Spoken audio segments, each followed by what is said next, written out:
My name is Johnny Maunders and this is the week what just happened. The government is locked in last-minute negotiations with the EU around a trade deal. Either way, we're finally near the end of the most annoying will they or won't they saga since Ross and Rachel on Friends. On Wednesday, Boris Johnson had dinner with EU chief Ursula von der Leyen to help thrash out a deal. I'm not surprised. The political class are always one step ahead of us when it comes to tough bargaining. They know you should never haggle on the phone when you can negotiate over dinner. No wonder I never get anywhere when I phone BT to complain about my internet speed. I should be really inviting them out to Nando's instead. You have to feel a bit sorry for von der Leyen. Not only did she have to put up with Boris's poor table manners, but he tried to bypass her and speak directly to the leaders of France and Germany. It's a bit like meeting a woman for a date and then asking for her sister's phone numbers. Meanwhile, the first COVID vaccinations have taken place across the UK. The Health Secretary Matt Hancock labelled it as the start of the fight back against our common enemy. People criticise the government's COVID response, but I'm glad we spent 9 months waiting for this fight back. Just imagine if Hancock and co had stupidly rushed to combat the virus straight away, like New Zealand and South Korea. Okay, so we might have saved thousands of lives, but we'd never have worked out who our 5 best friends were or been able to find Barnard Castle on a map. The International Criminal Court refused to take action against the UK despite declaring the military had committed war crimes in Iraq. While the report said that hundreds of Iraqis were abused by British troops, it said it did not have enough evidence to suggest a government cover-up. That's reasonable. The fact that the Army Prosecution Service didn't advance any of the cases and that the government referred to abuse claims as vexatious is proof it wasn't a cover-up. Everyone knows that nobody with something to hide has ever tried to block investigations and discredit accusers. After all, if Tony Blair had told more lies and smeared more dissenters, maybe people wouldn't think he lied about weapons of mass destruction in Iraq.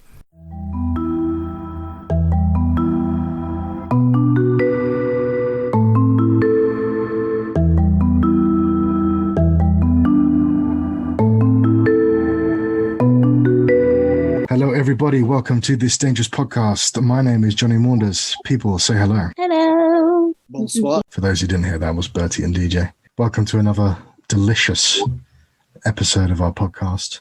We begin this very serious episode with a rendezvous with Bertie's mixology department. Oh, How are you cocktailing today? dangerously, as the podcast name would suggest. I actually think, Johnny, that every week the podcast gets more dangerous, but the cocktail gets equally as dangerous. I don't really know where to begin with this one. I've got some names in mind, but all I can say is that, that the winter warmers are growing on me. So I'll do this in normal fashion, where I start with the least exciting ingredient and I work my way up. Can I just say, last week we didn't get any complaints about your cocktail. I feel like that's an improvement. Maybe to our weird listeners, your disgusting cocktails are actually more palatable than your less disgusting ones. I mean, yeah, I'm going on a journey of discovery here. I never thought that I'd be drinking something puddingy on a Wednesday, Thursday night, and honestly, I'd never thought I'd be drinking what I'm drinking right now. Maybe we should, when all this is over, we should set up this dangerous cocktail bar. I need to make my own mixology poster. That's going to be the next thing to come out of this dangerous artwork. Is going to be my very own mixology poster with all the names, if you can remember all of them. We could sell drinks that have artwork on the labels and I can draw the pictures. It'd be a bunch of weird shit. And they don't have weird names. That sounds good. Like craft beers. We should have our own pub. Mm-hmm. That's it. Right, Bertie, talk us through this cocktail of love. So yeah, least exciting ingredient, wait for it, warm water. All right, when you say warm water, do you mean water that's... Microwave again. Yeah, did you put it in the microwave? Okay, did you boil it in the kettle, or did you literally turn on the tap and put in lukewarm water? So I should say now, it's warm now, but it was hotter when it left the tap. Like, I've got a very good boiler in my house, just saying. Wait, when it left the tap? When it left the tap, it was the hot tap. So you've just poured hot water from the tap in. When it left the tap, it was the hot tap. So is this even safe? There's a little bit of mechanics missing here. This is the issue with always starting with the least favorite ingredient, is that you kind of lose the whole process of how you actually made the cocktail. But I will explain all in due course. So I'll start. Yeah, warm water found its way into the cocktail. It was hot water to start with, and that was quite important. Found its way into the cocktail, closely followed by second most unexciting ingredient. There's some lemon juice. Now, not a lot of lemon juice was used in this cocktail. Like, I'd say like a few squirts, and it was actually to finish it off.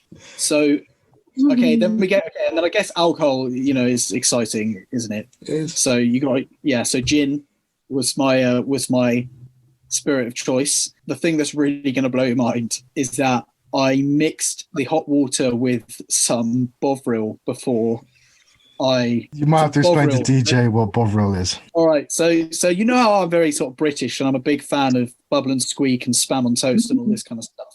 So Bovril is probably the sort of thing that would be kind of like a staple wartime diet. In the olden days, well, not even until relatively recently, it was quite common at football matches for fans, like for working class fans, to have a cup of Bovril. It's essentially beef stock, but I would say that it's posh beef stock in that, you get yourself some Bovril, some Johnny's laughing to himself. Yeah, it's better than Oxo, isn't it? I mean, come on, because Oxo is all that crumbly stuff, whereas Bovril is a smooth, marmitey kind of stuff. Oh, it's wonderful. Terrible. I mean, I love all this kind of stuff. So yeah, wartime food, bring it on. You just love wartime food. So if they brought back rationing, that you'd love it. It's not a coincidence, like we are going through like the pandemic. There's Brexit happening. Like for all we know, like we could be about to enter a wartime scenario. So I'm just reminiscing again about the good old days. Let me get this straight. You have a cocktail that includes warm water, gin, and Bovril.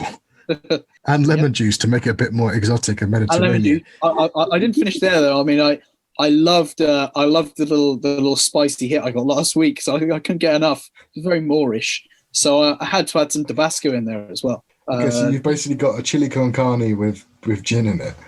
I didn't see it that way, but yeah. What are Bloody Marys again? Tomato juice.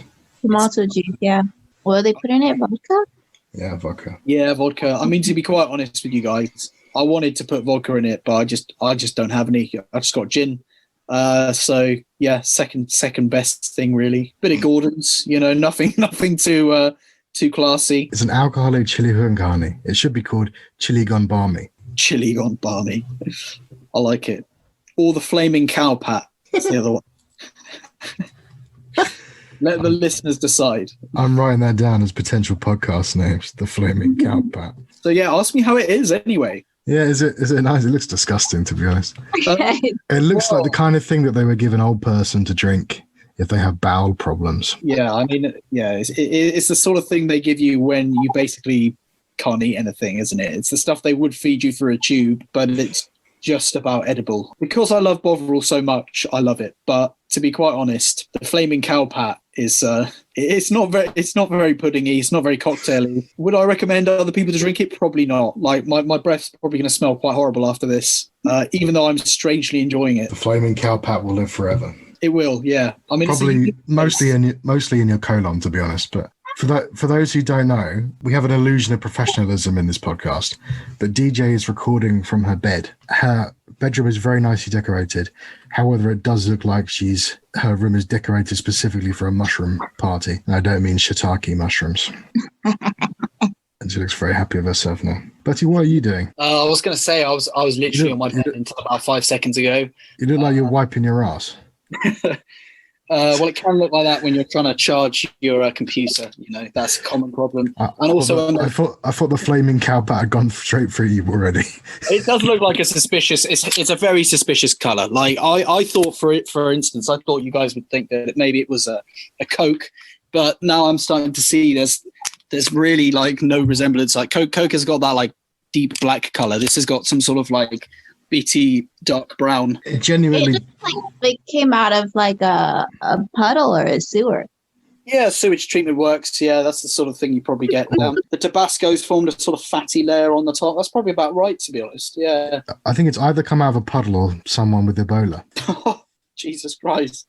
Someone with any form of... Yeah, maybe a bit of Second World War dysentery. A good old-fashioned bit of dysentery for a good old-fashioned bit of Bovril. Exactly. So what's the name of this cocktail then? It needs like a wartime name. You could call it like the old Bessie or so, I don't know. Or... The old Bessie, that's like a genuine name. That's an actual name. We don't do actual good names on this podcast. No. I thought you wanted to name it the Flaming Cow Pat. That's what it tastes like. So I'm going off my senses. Although suggestions welcome. Maybe we'll have to make a poll for this after the podcast. Let's do it. We'll have a poll. We will have a poll. Let's have 3 suggestions. The flaming cow pack can be one. I'm going to put chili gone balmy as another one. I'm trying to think of something with like famine in it. Oh God, I could say so many things, but I'm not going to. Or maybe, or what about something with dysentery in it? I mean, you could you could call it all sorts, really. I mean, you don't have to be that imaginative looking at it, do you, really? I mean, literally runny turd or something like that. Just Rummy turd. runny turd. An Ebola tonic. Runny turd, I suppose, because it's alcoholic. Dysentery in the morning. That's it. You could call it like 2 magnesium tablets later. Wait, what? I said you could call it 2 magnesium tablets later. Oh, gross. Oh dear, I can't believe I'm still drinking this shit. Well, what about Laxogen? Laxogen, that's a good one. Laxogen, I like it. That sounds like real too. Okay, done. Let's move on. That's the important part of the podcast done. That's the serious bit of the podcast done.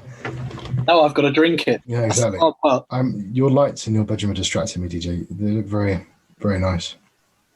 Do you want me to turn them off? No, it's fine. They're very colourful and nice. Should I change it to one color? Leave it. It's nice. This podcast is not a democracy. This is not a democracy. I just let you think it is. That's deep and meaningful. As we speak, Boris Johnson is having dinner with the chief of the European Union. I like to think, because they're trying to thrash out a Brexit, a trade deal. I like to think that he's taken her to Harvester or Frankie and Benny's. He's taken her for a cheeky harvester. I flew up with the salad bar. We get talking. He's just, you know what he's doing? He's just getting her course after course after course, and keeping her, hungry. He's that typical guy that where it goes to salad bar over and over again, that he just fills his bowl with bacon bits and crispy onion and Thousand Island dressing. That's literally it, and maybe a couple of bits of sweet corn. There's no lettuce in there. There's no cucumber. That sounds like a Trump barbecue. I was going to say, it sounds like something Trump would eat. Bacon bits is one of my sources of vitamin C. But yeah, so they're having some candlelit dinner to thrash out this trade deal. Because I think the deadline is the 31st of December, if I'm not mistaken. And it looks like, at the moment, it's not going very well because there are big disagreements about fishing, which I know is very exciting, and I know it means a lot to the people of this podcast. Fishing. It's basically about who has rights to fish in the channel, basically. So in what areas, and we've had issues with people saying, the French have been fishing in our waters, and there's, we want to have our our area of the channel, designated. They should just have a raffle, every month, just have a raffle to see who can fish in our waters. And I'd love it when Eritrea win the raffle to be able to go fishing in our waters. Yeah, you have all these British fishermen. Oh, it's so upsetting that these people from Eritrea have won the raffle to go fishing in my lake. That's it. They're going to sail all the way up to Scotland, to the North Sea, via the Suez Canal, just to get some of our delicious cod. Is there already some kind of regulations about fishing in the channel? So yeah, there is. As part of the European Union, there are basically is an agreement so that the French have some access to our fishing waters, and it's basically rules about overfishing. And so the British basically want to stop the French having so much access, but also they want to be able to fish more themselves, so they don't want to stick to the fishing rules. And then obviously France wants to be able to still fish in British waters, so that is the sticking point, or certainly one of the sticking points. There are other things as well. It looks like they've sort of smoothed over the Northern Ireland stuff, because that was another thing this week that about Northern Ireland. But it looks like they've got a deal about Northern Ireland. That's quite a result, actually. I didn't really know if that was to be expected or not. So, yeah, it is and it isn't though, because it has just gone against what they said right from the beginning, if that makes sense. Because they are because they said, oh, we're not going to treat Northern Ireland differently to the rest of the United Kingdom, and then it turns out they actually are. So, because some goods will be checked. They're like, yeah, we love you, DUP. Oh shit, sorry, DUP, we hate you. That's basically what it is. This is a bit off topic, but you just reminded me. But you used to like the DUP? Not in Republic of Ireland. They've got some kind of tax on food or whatever, and certain things are considered necessities or whatever, so it's like not taxed like bread or something. Desserts are. I could be wrong. I should fact check this, but Our podcast is firmly against fact checking, DJ. apparently the bread that's sold in Subway didn't pass the like it's not Yeah. bread. I saw that because it's got too much sugar in it Yeah, to be bread, so it's basically cake. I yeah. saw that. So it's the Republic of Ireland. So in the Republic of Ireland, you don't have to pay tax on bread, I think. But Subway puts too much sugar in their bread to be counted as bread. Whoa. So technically, they're not allowed to call their bread Whoa. in the Republic of Ireland because it's technically too sweet, too much sugar in it to be I bread. wish they would do that here. Yeah, they because should do that everywhere. people go into Subway thinking like, oh, I'm making the healthy choice. It's like, no, you're not. Like, it's so disgusting back there. Like, the ingredients are trash. Yeah, but don't you think lunch, isn't it? Like Subway is basically what do you pick when you're hungry, but you don't want to eat KFC, Burger King, or McDonald's. You get a Subway, and you don't want to make your own sandwich. You don't want anything fried, but you don't realize it's actually still all processed. But also, I think it's quite funny because I love the idea of being in a Subway and I'm going, oh, can I have a meatball marinara, please? And they're like, on which cake? I'm like, I'll have it on Italian herbs and cheesecake, please. That's it. Yeah, all of a sudden you got a cheesecake. That's not actually a cheesecake. No, I was going to say though, like I'm pretty sure we're entering into sort of philosophical territory here because how do you define, what's a bread and what's a cake? Where's the line? Where does brioche sit? That's what I want to know. When does a piece of bread become a pastry or a cake? Because this is serious questions. Well, First of all, it's sugar, isn't it? Because bread is just supposed to be like wheat and flour and water. I think it depends on the quantity of sugar because I think a lot of bread has sugar in it as a preservative. Yeah, but like the Subway ones are like they're more of a basically more sugar than like a brioche almost because it's more sugar than wheat. And it begs the question: does how many of those sugars are sugars you can kind of taste in the sense that they're kind of like they're actually added to so that you can taste it? And how much of it is sugar that's there but you don't know it's there? Sugar that's like hidden sugar, essentially. This argument is very much boils down to or derives from what is called in philosophical circles the Jaffa cake question. Jaffa Quake question. The Jaffa Quake question. Please go on. I meant to say the Jaffa cake question. I said the Jaffa Quake, representing the fact that it's such an earthquake in philosophy and cakeism. But yeah, about Jaffa cake, is it a cake or is it a biscuit? Oh, I did not know what you were talking about for a minute. Smarter people than I have tried to answer that question.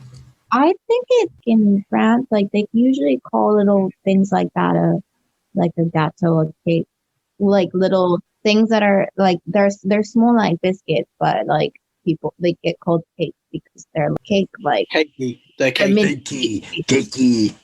Oh yeah, like this one. It's very cakey. I think Jaffa cake is Trump's favorite, partially because of the orangeness, and also because of the cakiness. You think Trump is a cake? I definitely think he is. What form of cake he is, I won't specify because it involves a very rude word. But DJ's disappeared. We've lost her. She's defected to North Korea. I've got the same birthday as Kim Jong-un. Well, that's not a coincidence. We're both Capricorn. God, that explains so much about you, DJ. Exactly. The sad thing is that only one of them is evil. Which one? After that laugh, I'm not sure. Exactly. Congratulations, you made it 19 minutes into our podcast. For you, that's a record. I'm kidding. I don't know who you are. You could be anyone. You could be listening to us from a caravan in Albania, for all I know. What's the weather like there? But if you are enjoying this podcast, please subscribe wherever you're listening, whether that's Spotify, Apple Podcasts, or the usual places. Follow us on Facebook. Follow us on Instagram. Tell your friends. Share it. Shout from the rooftops. Draw a funny picture. Whatever it is. As long as it's dangerous. Go do it. Enjoy the rest of the show. I have to say, guys, my cocktail has gone to a disappointing lukewarm temperature. And the spicy cow pat is not what it once was. You really needed flaming for it to be decent. Maybe that is what's missing in the Brexit talks tonight, is a bit of flaming cow pat. I would certainly wake them up a little bit, wouldn't it? Can't do them any harm. Ursula von der Leyen, who is the EU chief that Boris is meeting, I'm sure she'd love a flaming cow pat to be drinking. Maybe Boris will serve it up to her and say it's a traditional English drink. To signify the moment of the Britishness. Exactly, the moment of Britishness. So yeah, but maybe when this episode's gone out, we will be out of date already, and that they've got a massive trade agreement that's all lovely and beautiful. Though somehow I doubt it. Could be oven ready, as was said back in June, was it? Or could be oven ready. Yeah. Sorry, June 2018 or whenever it was. Oven ready. Yeah. Just turns out that Boris forgot that he didn't even have an oven, and he had a microwave, and he's basically just trying to cook a turkey in the microwave. And also it contained metal parts, so the microwave exploded. The end. And he doesn't have running electricity. But also I was going to say the bloke from Tesco, but I mean the chairman of Tesco said today that it was quite funny actually. He said that like some products, particularly foreign cheese, might go up by 40%.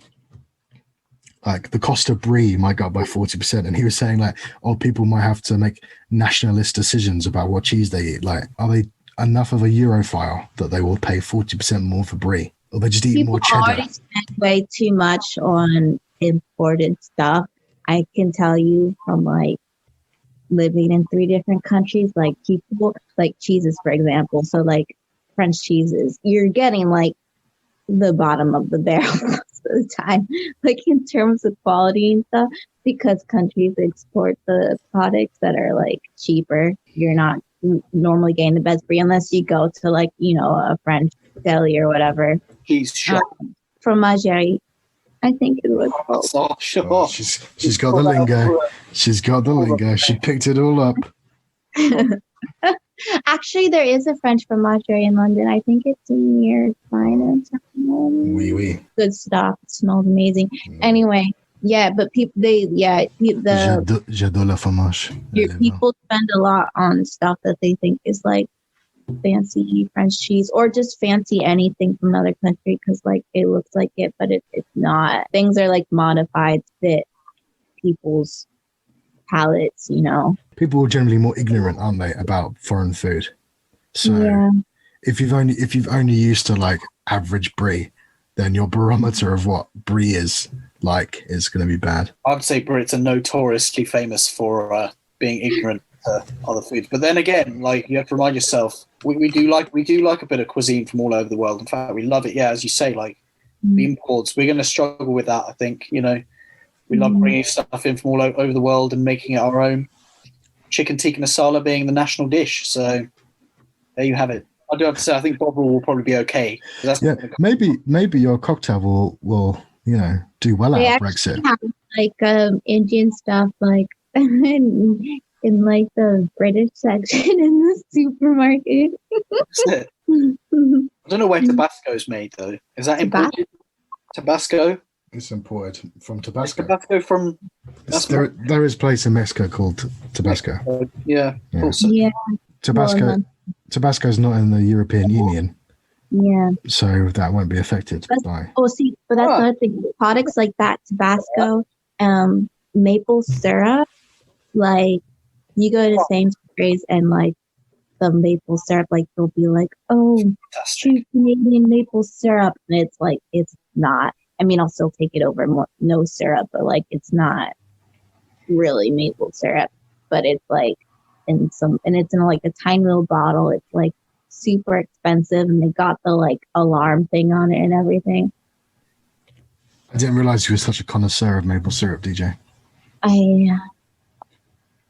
It's good to hear. It's good to hear. Who doesn't love proper maple syrup and bacon and pancakes? I think that's at least I can still have that. I can still have my British bacon, Canadian maple syrup, and my American pancakes. So, is that the Brexit dream, Bertie? That's the Brexit dream. That's what everyone's going to be having. I like the breakfast that's like an English breakfast and American breakfast combined. I mean, if you take like an English breakfast and replace the toast with like pancakes or French toast or something.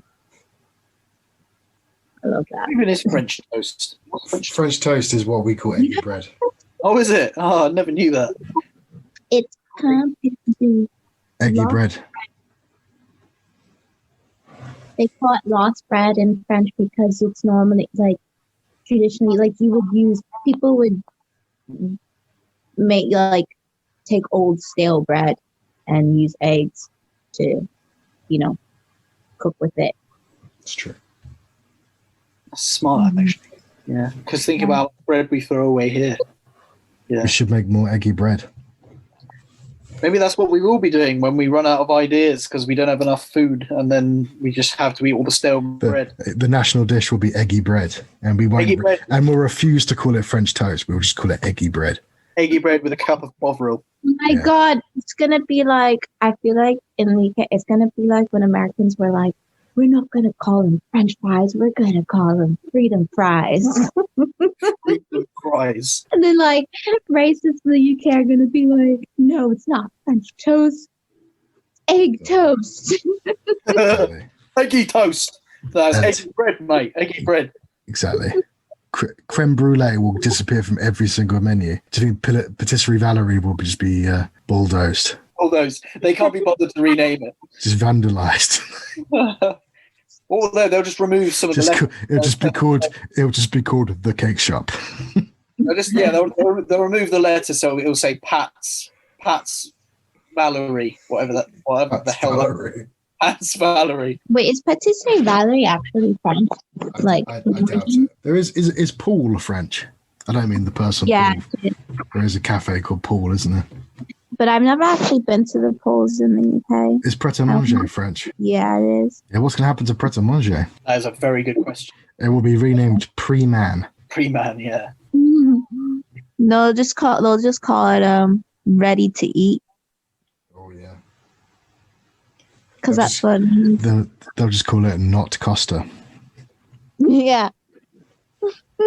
Do important research in this podcast, and DJ is now researching whether Patisserie Valerie is French or not. Oh, here's the Wikipedia. Oh, I think it only operates in the United Kingdom, and the headquarters are in Birmingham. I mean, I guess like the person, Madame Valerie, who founded it, was from Belgium, but Or Birmingham, Or Birmingham. which is about as French as it gets in the UK. Birmingham is basically the French city of the UK. They call it the City of Romance in the UK. No, they don't. They call it the City of Romance. So we've gone from Brexit to Birmingham. That'd be a great album, wouldn't it? Brexit to Birmingham. The live album that Chuck Berry didn't live long enough to make. like a movie where everyone is speaking either in a Birmingham accent or a Boston accent. What? A Birmingham accent or a Boston accent. Boston. Boston. Are you saying Boston is I'm is from the Birmingham Boston. of the United States? I'm from Boston. Get in the car. I can't do it. My dad can do it. You know, Basically, I've got my Boston accent from watching basically every film that Ben Affleck has ever directed.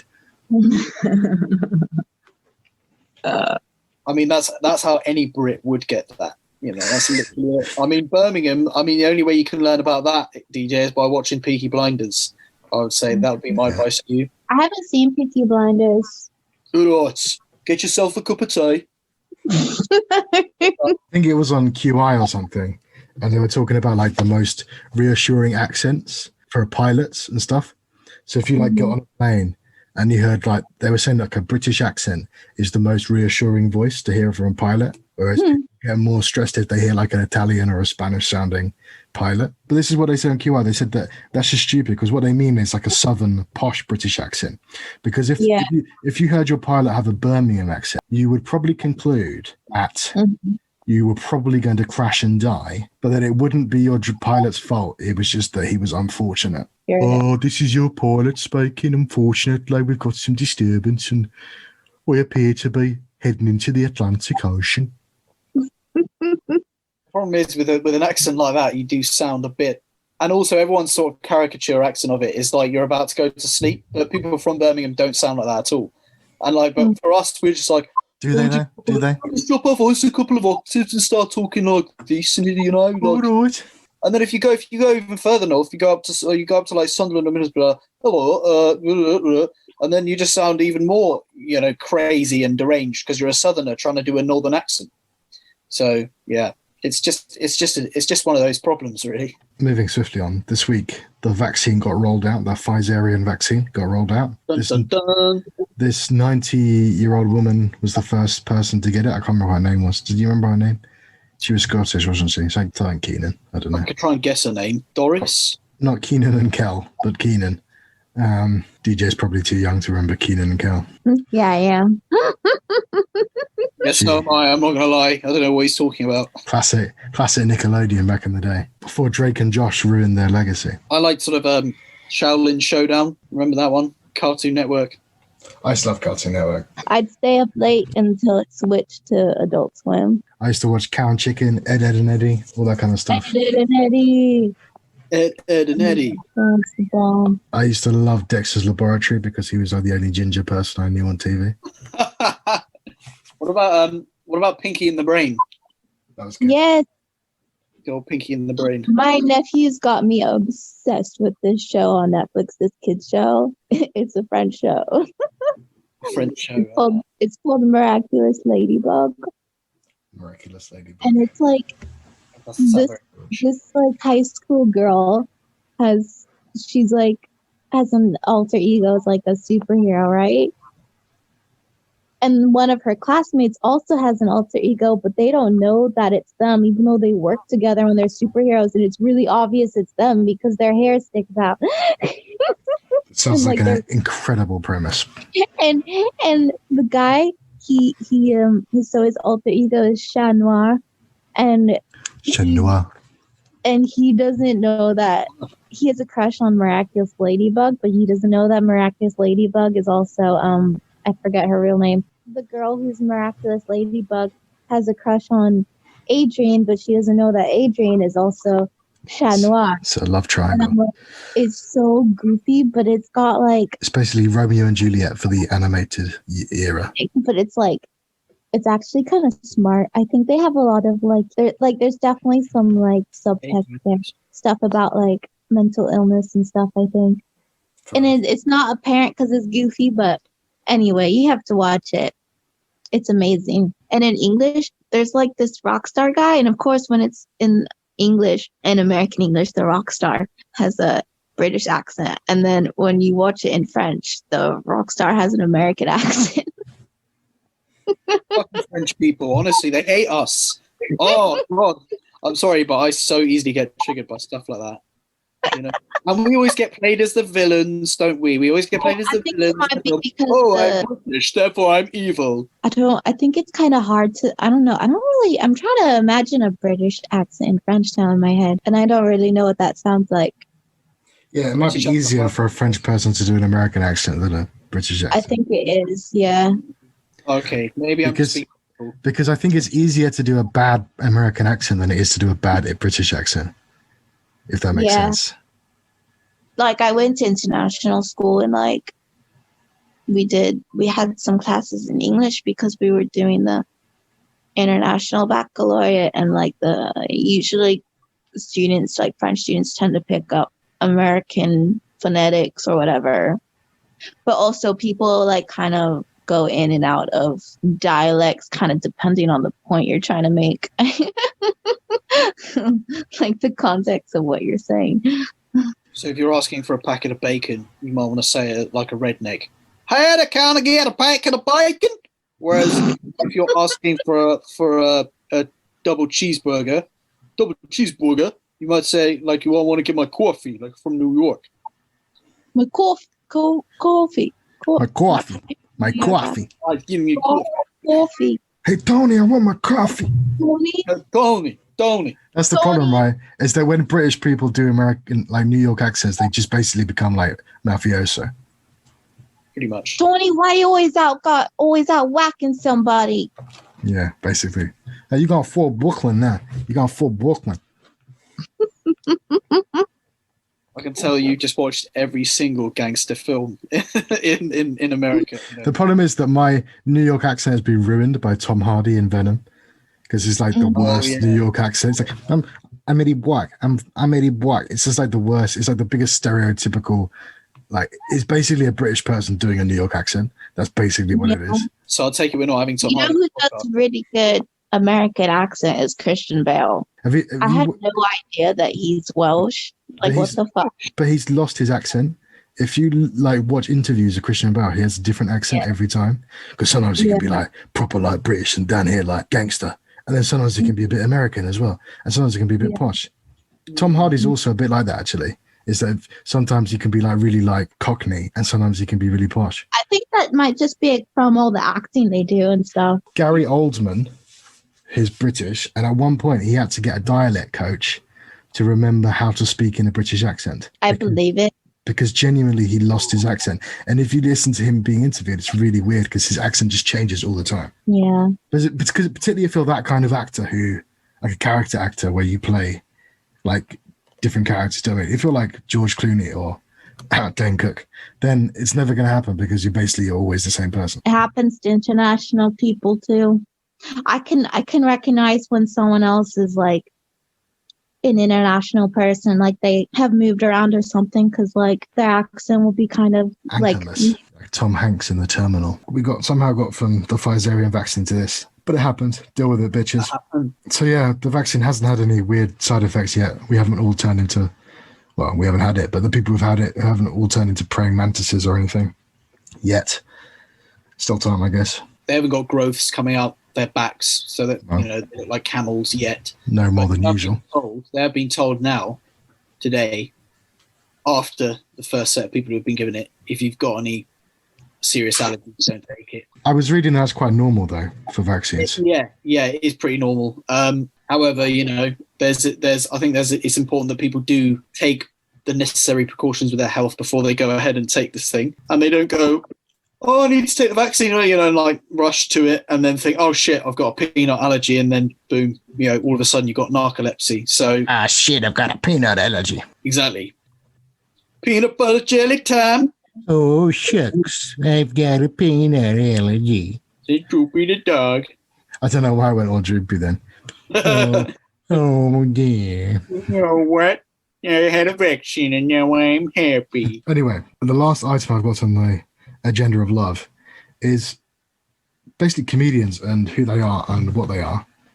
DJ has disappeared again. I don't know if she's gone to the toilet or she's summoning a demon.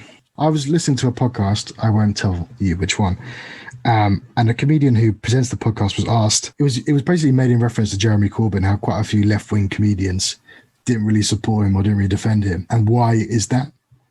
And so it sort of raised a deeper question in me of, what is the role of the comedian? Is the role of the comedian just to be a clown? Or is the role of the comedian to be like a truth teller, to hold power to justice, that kind of shit? Because I've always seen comedy as innately anti-establishment. And that's how I sort of view my own comedy anyway. Certainly now, is being sort of anti-establishment and telling the truth when every other fucker is too cowardly to do it. But yeah, so I wanted to raise that and see what you think, because I love good comedy, and don't get me wrong, there's loads of comedians that aren't political that I like, but I think there's a lot of comedians who are left-wing or left-leaning but are too scared to actually do anything about it or say anything because they want to protect their careers and they don't want to be controversial in quotation marks. Anyway, what do we think? Yeah, I agree. Comedy should be anti-establishment. Is inherently anti-establishment anyway, when done correctly. There's definitely the entertainment industry and stuff, people do, can get they might not get as much attention anymore if they express some of their political beliefs. Like, I'm not so sure. I'm not really sure what the comedy scene is like, but definitely in Hollywood movie scene and things like that, might not be casted or whatever. There seems to be I would say the bulk or the majority of the British comedy scene is sort of seen as quite sort of left liberal. But they're very sort of largely quite apolitical. And if they do make jokes, they're quite keen to make sure they're making jokes about everybody. And I actually weirdly feel that American comedians do a better job of being political and being controversial, and not necessarily in a bad way. I think, for example, Dave Chappelle is better at holding, but I think he's better at holding the establishment to account than comedians here are. And I was saying to Bertie earlier about Frankie Boyle, who I think is a great comedian and I love him, but I feel like he doesn't always have the balls to actually like follow through with what he believes in. Do you see what I mean? Like politically, Yeah. he sometimes takes the easy option and just fires at everybody as opposed to actually focusing his hatred. Well, on Dave the people. Chappelle, he said that like the reason why he kind of stopped doing comedy for a while was because people were laughing for the wrong reasons, especially in terms of talking about race and stuff. A lot of his like white following, he realized, weren't laughing at the jokes for the same reason. They weren't really getting the point, and it made him kind of question his work and stuff. I mean, I love him. I think he's, you know, on point most of the time. But when I heard about that, I was like, shit, like it got me thinking about jokes, things I've laughed at that people laughing with me weren't, you know, laughing for the same reason. It's like, oh, you're not laughing at this joke because you understand the satire. You're laughing because you genuinely think all people of X race are, you know. Yeah. Like that is fucked up. You're laughing at the punchline, but not what the punchline means. Exactly. But yeah, no, I see what you mean, though. In the last couple of months, when I sort of bringing the podcast back and thinking about like getting back into comedy and stuff, I've sort of made this sort of promise to myself that I'm not going to sacrifice what I believe in, and that I'm just going to go like, whatever happens, I'm going to stay true to myself and hold power to account, truth to power, all that kind of stuff.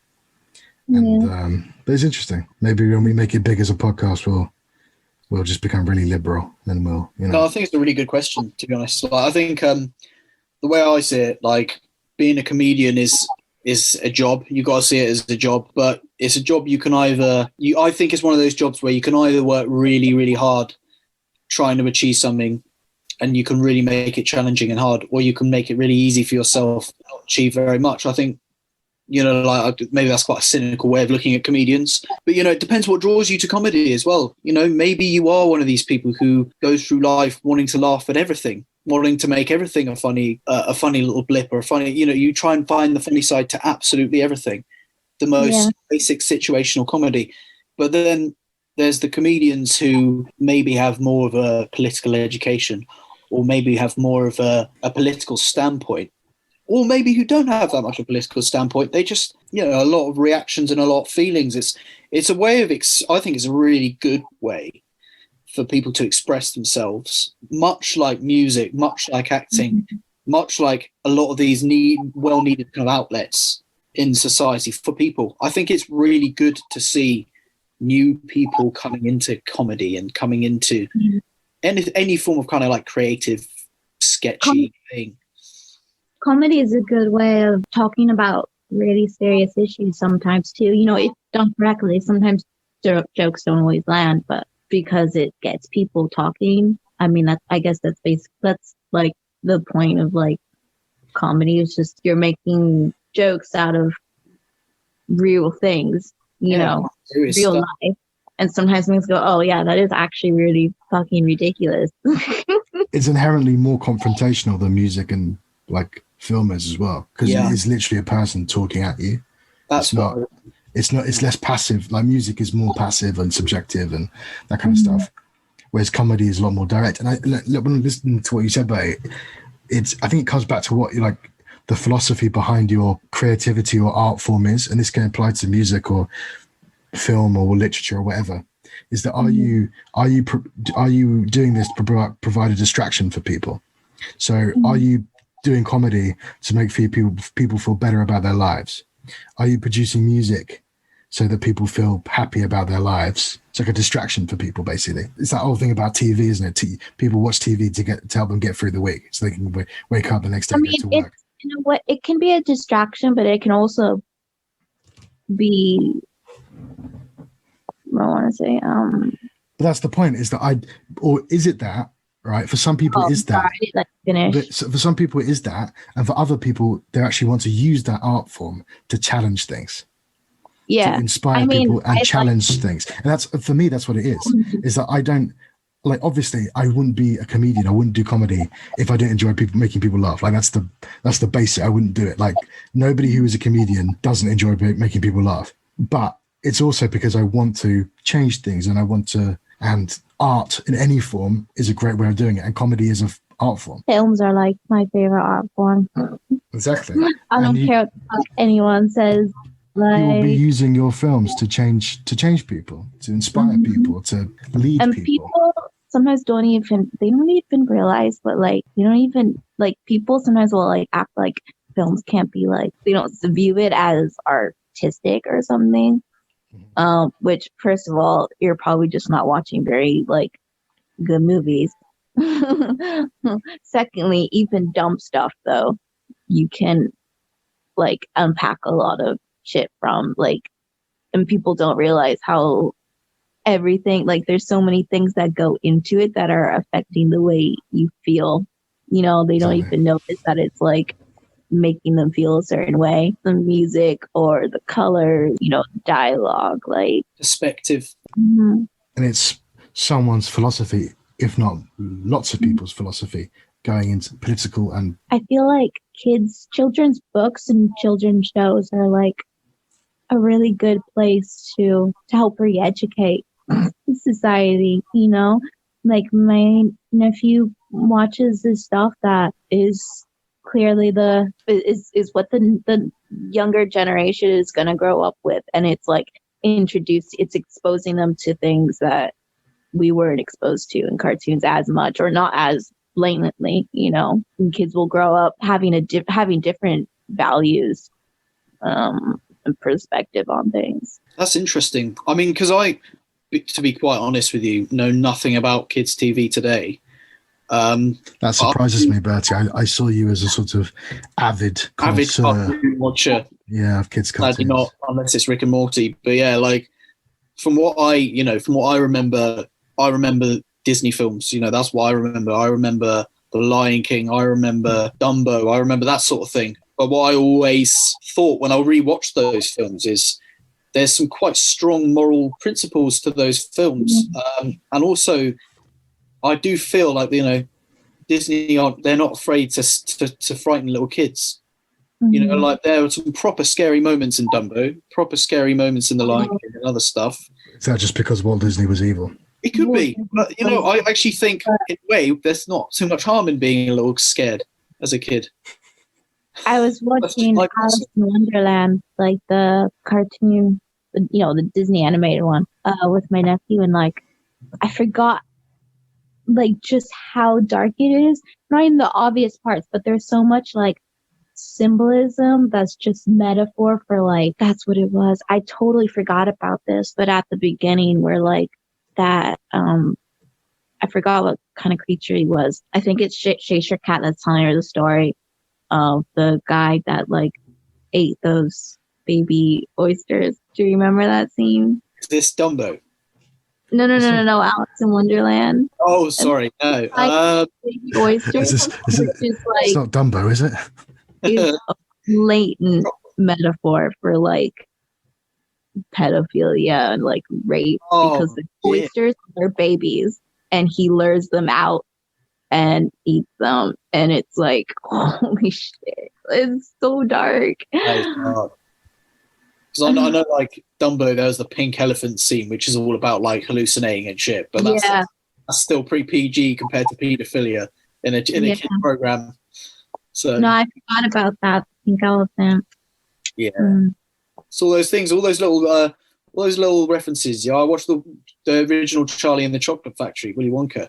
So many funny moments in that you just don't appreciate unless you're an adult. You don't get the sarcasm of it, and it's like you could just really like reappreciate this stuff when you come back to watch it years later. It's brilliant. Yeah. The Walrus and the Carpenter is the story that you're talking about. The Walrus and the Carpenter. Oh God, it gives me shivers. Oh my God. That seems like a good note to end this week's podcast on. I feel like we haven't been talking very long. No, we have. It's fine. People listening don't know. They're dumb. Sorry. Okay, everybody, have a wonderful weekend thing, whatever you guys do. And wear your fucking mask. Wear your fucking mask. God damn it. I have another thing to say. Sarah Beanie, if you're watching, take your fucking plastic mansion out of Somerset. Come on, man. It's plastic. I know it's carbon neutral, but you don't need to build a massive building out of plastic in the middle of a field. It makes no sense. It should be made of Lego. Could make out of anything. Yeah, that would be better. James May had the right idea. Yeah, listen up, Sarah Beanie. Sarah Beanie, I'm giving you a warning look from across Somerset. You have been warned. Chill, everybody. Stay dangerous, stay safe, stay fucking tormented. Stay non-pedophilic.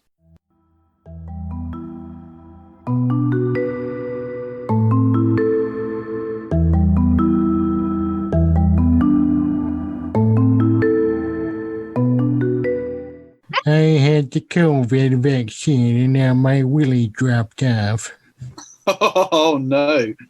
That's Please awful. help me. Oh, you never know. I did a dream come true. Never had a dream come true.